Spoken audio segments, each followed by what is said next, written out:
Oi, oi, minha gente, tudo bem? Sejam bem-vindos a mais um episódio do podcast Pergunte a Ped com a doutora Laís Boa. Hoje temos uma convidada maravilhosa, super especial. Ela, gente, ela é mãe do Daniel e do Rafa, ela é servidora pública da UFBA, ela é membro da Comissão Interna de Aleitamento Materno da Maternidade Climério de Oliveira, ela que é enfermeira obstetra, ela é consultora de amamentação. Ela, senhoras e senhores, Carla Fernandes, muito bem-vinda, Carlinha, muito obrigada. Como é que você está?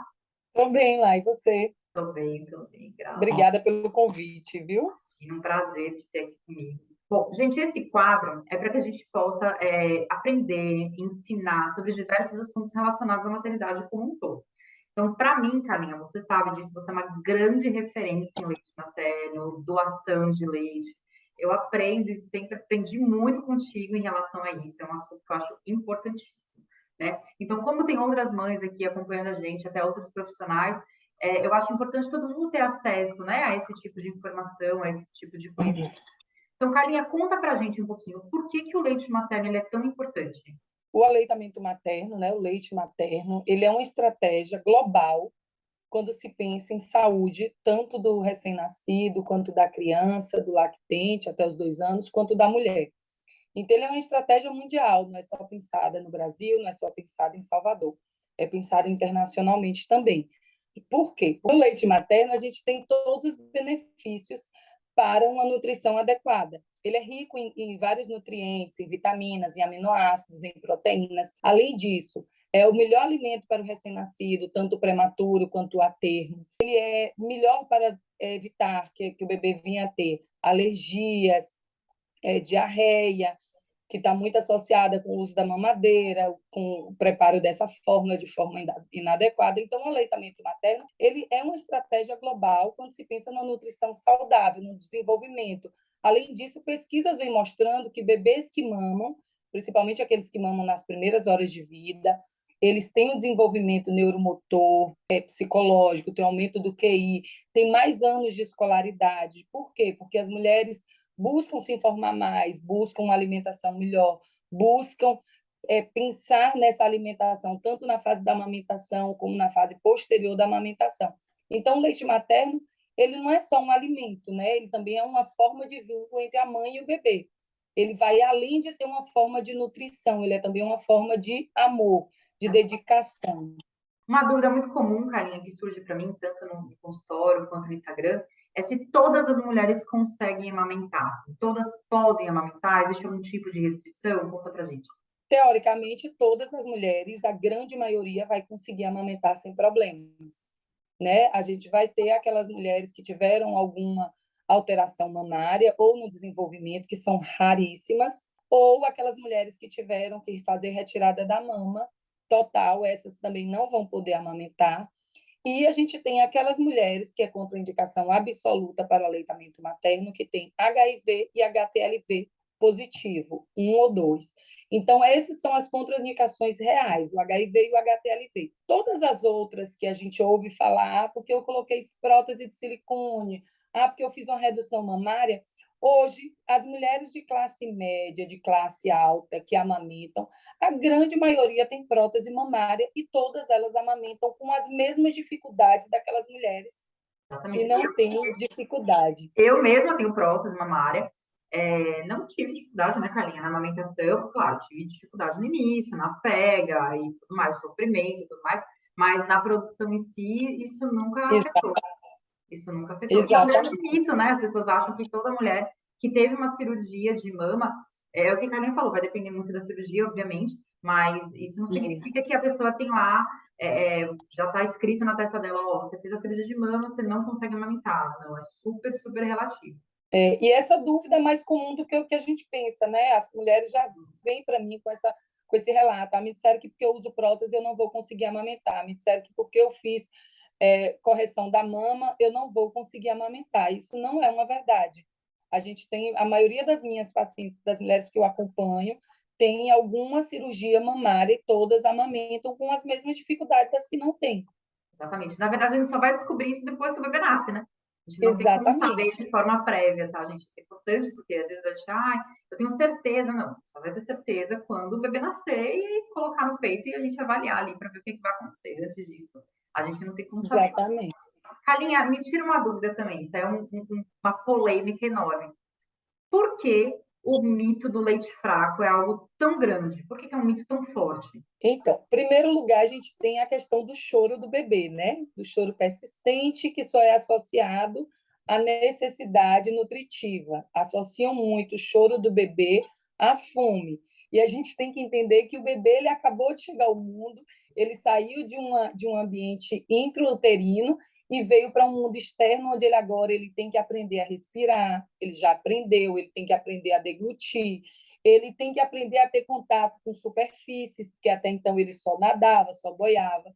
Então, tudo isso é muito novo para o bebê. E essa associação de que o choro é sempre fome está muito relacionada ao uso de fórmula trazida pela indústria farmacêutica. Né?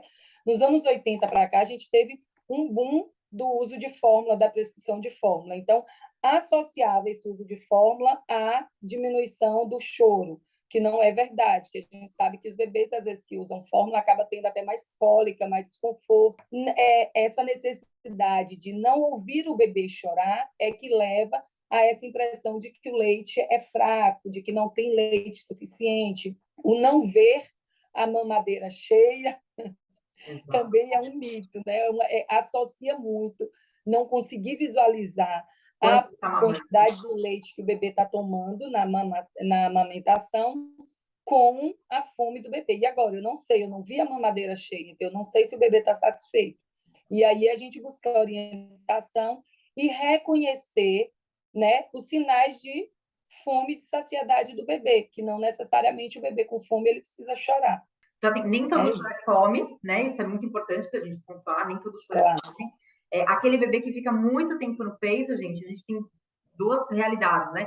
É um bebê que, de fato, está vivendo plena esterogestação, como a Carlinha falou, é tudo muito novo, ele acabou de nascer, né? É muita novidade, ele não sentia dor, agora sente um certo desconforto, ele não sentia frio, não sentia sono, não sentia fome.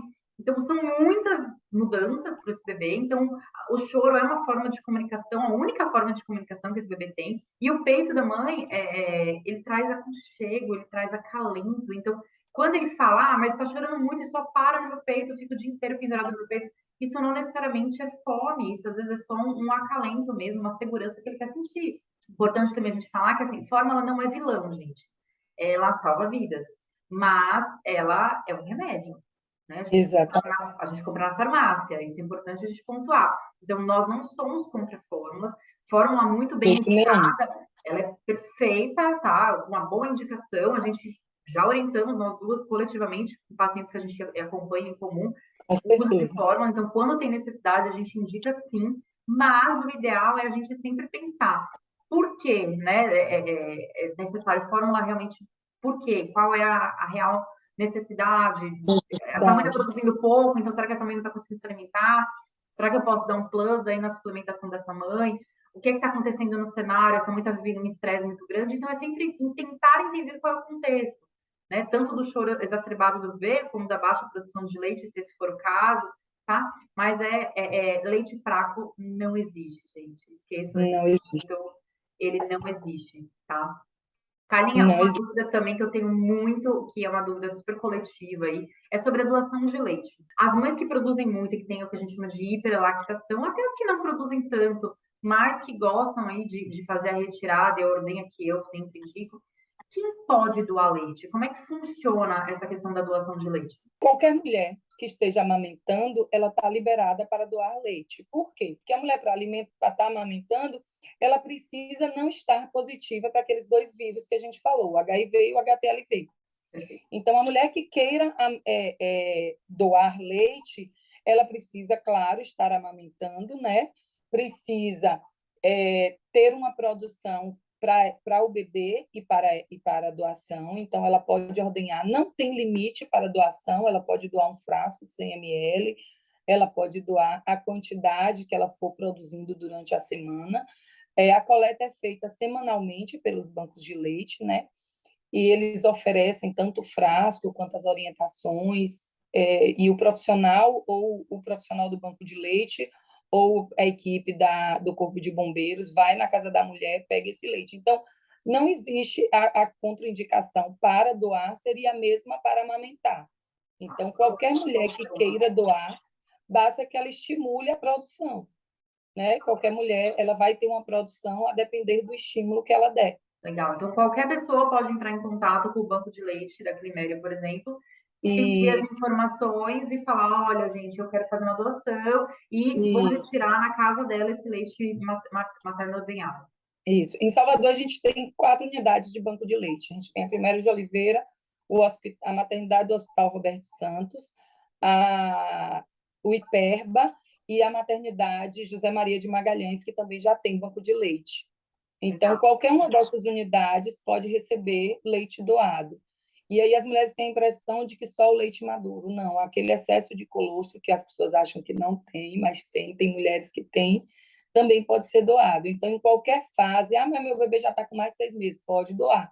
Está com 1 ano, também pode doar. Continua sendo leite materno, continua tendo valores nutricionais, valores imunológicos. Então, o leite materno ele pode ser doado enquanto a mulher estiver amamentando. Show. Carinha, quem é que recebe esse leite materno ordenhado e doado, né? Então, quando a gente doa esse leite materno, vai para quem? Quem é que recebe esse leite? Então, o ideal seria que a gente tivesse esse leite para ofertar para toda a população que necessitasse de leite de complementar, né? Para a gente evitar o uso de fórmulas desnecessárias, mas essa não é uma realidade. Por quê? Porque a gente ainda tem uma doação insuficiente para a quantidade de bebês que a gente tem internado na UTI, que é nosso principal público. Por que, que os bebês da UTI é nosso principal público? Porque geralmente são bebês prematuros, já com alguma patologia do nascimento, com alguma síndrome, já com dificuldades imunológicas, e que necessitam, e que para esses bebês, o leite materno ele é muito mais do que um alimento. Ele vai prevenir a enterocolite necrotizante nos bebês muito prematuros, ela vai prevenir desnutrição, ela vai prevenir a icterícia, né, no recém-nascido. Então, o leite materno vai ser a principal fórmula de amamentação desses bebês que estão nas UTIs. Então, é principalmente para eles. Mas, caso a gente tenha algum bebê de baixo peso e a gente tenha estoque, esse leite também vai para esses bebês de baixo peso. Caso a gente tenha algum bebê que pontualmente esteja precisando de leite de complementar por alguma questão materna, ou porque ele está com dificuldade de sucção, a gente também oferta, primeiramente, o leite materno, né, o leite humano pasteurizado, porque depois de pasteurizado a gente já não chama mais ele de leite materno. Depois que ele passa pelo processo de pasteurização, a gente denomina como leite humano pasteurizado. Então, esse leite humano pasteurizado vai ser ofertado para esses bebês, para ajudar no ganho de peso, para ajudar na recuperação, para evitar alergias e complicações. Então, assim, uma dúvida importante. Doar leite materno pode, ok, os bebês são muito beneficiados, esses bebês de UTI. Então, quer dizer que se eu estou doando meu leite materno, seria o mesmo que eu amamentar o filho do vizinho? Seria uma forma de doação também? Não. Isso é cultural no Brasil, né? Que a gente tinha lá na década de 60, de 70, a gente ainda tinha as amas de leite no Brasil, e em alguns países, né, da Europa, isso foi uma modalidade trazida para cá. Então, não é possível fazer a amamentação, que a gente chama amamentação cruzada, pelo risco de doenças, não só do HIV e do HTLV, que são as principais doenças transmitidas, passada através do aleitamento materno, mas a gente pensar além disso, a gente pensar no risco de transmissão de uma tuberculose não detectada, no risco de uma hepatite não tratada. Então, tem outras doenças que podem ser passadas através do leite, se a gente não sabe o histórico de saúde dessa mulher. Então, e o fato, a gente não tem como garantir que o fato dela estar amamentando o filho dela, ela passou por todos os critérios, né? Passou pela equipe de saúde e está liberada a amamentação. A gente sabe que geralmente é assim que acontece, a mulher já sai da maternidade orientada, mas a gente não tem como saber se nesse processo, durante esses meses de aleitamento, se essa mulher está com alguma infecção. E essa infecção vai ser passada pelo leite materno para esse bebê. então é contraindicado. É diferente do leite humano pasteurizado, que a gente tem uma garantia técnica, a gente tem um rigor para o preparo desse leite para a liberação. Então, é passado por análises bioquímicas, análises químicas, para saber se esse leite está liberado para o consumo. E as mulheres que doam também é passado por uma triagem. Então, ela tem que encaminhar todos os exames do pré-natal para a gente, e a cada 6 meses, se ela for continuar doando, a gente também pede que ela repita as sorologias para a gente garantir que aquele leite continua seguro para doação e para a gente ofertar para os bebês das UTIs. Então, o processo de recebimento do leite ordenhado e ofertado para um recém-nascido da UTI é bem diferente do que a gente fazer diretamente aí. Claro. Alguma vizinha, alguma amiga, alguma parente. Né? Então, isso é importante a gente saber, tá? Então, amamentar o filho do vizinho não pode. Você pode doar, porque esse leite vai ser todo trabalhado para a gente poder ofertar para alguma criança, para quem precisa, tá? Carlinha, amei, muito obrigada, adorei. Obrigada. Temos algumas dúvidas, obrigada aí pela sua disponibilidade, pelos seus ensinamentos. Nosso bate-papo foi muito, muito bacana, assim, recheado de aprendizado. Espero que tenha ajudado algumas mães aí em casa que tenham tido essas dúvidas. Muito obrigada aí por tudo, viu? Obrigada, amei também participar. Agradeço mais uma vez pelo convite. Espero ter colaborado para incentivar a leite materno. Com certeza. Gente, quem tiver dúvida, pode escrever aqui no bate-papo, comenta, que a gente vai respondendo vocês, eu e Carlinha, que aí qualquer coisa a gente também esclarece aí nas nossas redes sociais, tem a rede social aqui de Carlinha que eu vou marcar, e a gente vai respondendo as dúvidas para quem tiver aí sobre aleitamento materno, que somos super ativistas, né, Carlinha, da bandeira do aleitamento materno. Com certeza. E quem tiver dúvida também pode mandar direct para a gente, que a gente ajuda. Combinado? Um beijo, gente. Beijo. Tchau, tchau. Obrigada, Carlinha.